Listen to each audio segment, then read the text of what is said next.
May followers tayo na si Gerald Rosanis nagtatanong kung paano ito gawin. So let's go. Gawin natin ng tutorial. Una, mag-video tayo. Yung nakatalikod. So patingin-tingin ako niyan kasi kailangan natin yan nakasenter yung katawan ko. Then, back, ganon. And then lakad-lakad, pabalik.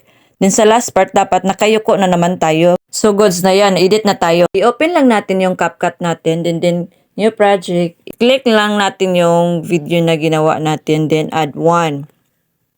So, ito pala yun I-click natin yung mute para mawala yung sound. So, ito na. Tap natin yung clip natin. Pagkatapos, kailangan natin yan ng tiyempo na mag-delete. Timingin natin yun. Split natin yung hindi na kailangan. Dyan. Yung tipong yung ulo ko nasa baba na Then, split.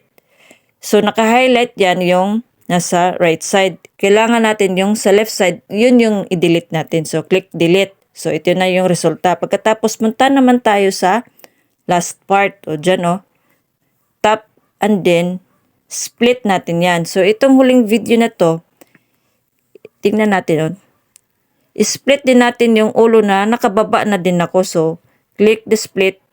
Delete natin yung nasa right side na clip kasi hindi natin yan kailangan.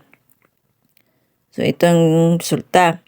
So, i-tap natin yan ulit, i-drag natin yan papunta sa unahan para siya na yung nasa una. Tingnan mo, nasa una na siya. Ang gawin lang natin yan is long press and then drag. Yun lang yung gawin natin. So, i-play natin ha. Pak. So, hindi pa timing nyo. So, kailangan natin yung adjust. So, yung dito sa second clip,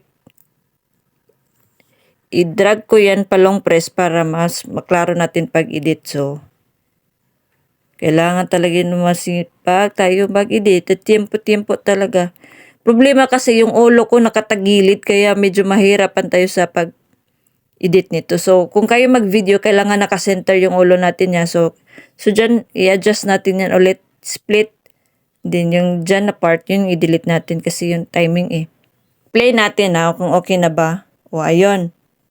So, okay na siya kahit nakatagilid yung ulo ko. Pero dapat talaga nakasenter yung ulo ko. So, pagkatapos yan, goods na yan. Tingnan natin yung sa baba. Diba dito sa baba may aspect ratio. Piliin lang natin is 9:16. Pagkatapos nyan, sa taas, makita natin, i-click natin yan. And then sa resolution 1080p at frame rate na 30.